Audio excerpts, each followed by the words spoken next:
The original story on this truck, where it came from, was Wyoming.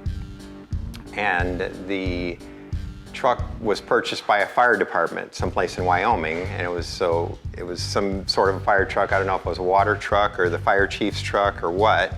It had stayed out there most of its life and then came to Iowa probably 20-some years ago. The guy just didn't have the interest in finishing it and decided to sell it. So I had disc brakes put on it, all four-wheel disc brakes, a C4 transmission put in it, automatic, power steering, a kick-down cable for the transmission, put seat belts in it for me. Everything looks like it was meant to be on there.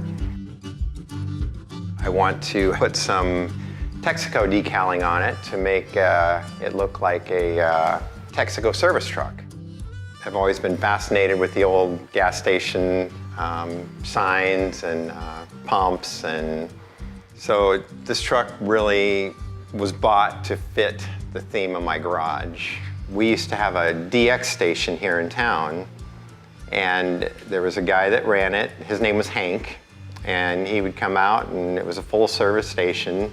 But it's always stuck in my memory, you know, as just being a really, you know, cool part of the past. This was actually the first gas pump that I bought. That's what got me started on buying them. Now I think I got 8 of them. From there, it just kind of exploded. I just started looking for unique items that reminded me of my past, or that, you know, were just a cool part of history, and trying to preserve them. Found a DX gas station sign, an original one, in Michigan, and ended up purchasing it and drove out there and bought that. I pretty much got a lot of what I want. There's always probably going to be something I don't have, so I'll always keep looking. But for right now, I'm very happy with the way things have worked out, and the way, you know, this truck just kind of completed the theme.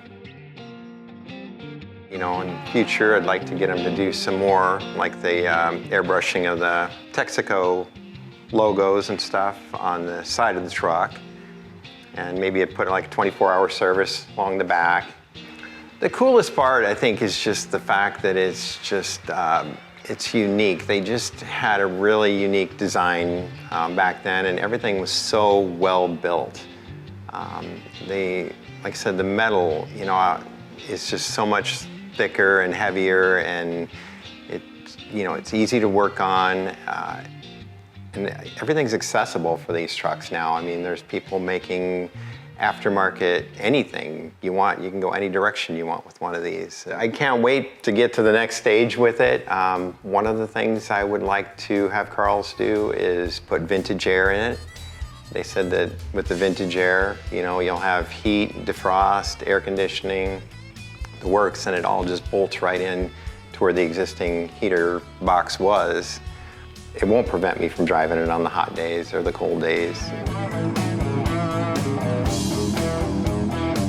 I'm Dennis Fink, and this is my 1953 Ford F-100.